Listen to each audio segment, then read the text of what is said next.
மின்வாரிய தலைமையகத்தில் 18 ஹார்ட் டிஸ்குகள் திருட்டு குறித்து விசாரணை நடத்த வேண்டும் என்று அன்புமணி வலியுறுத்தியுள்ளார். அண்மை செய்தியை பார்க்கிறோம்.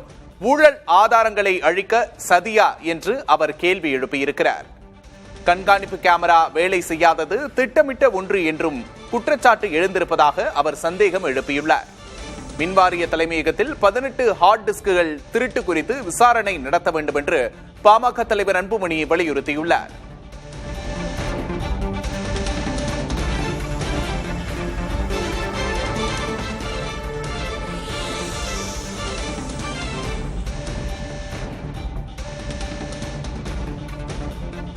ஊழல் ஆதாரங்களை அழிக்க சதியா என்று கேள்வி எழுப்பியுள்ள அவர் இதுகுறித்து விசாரணைக்கு ஆணையிட வேண்டும் என்றும் வலியுறுத்தியுள்ளார்.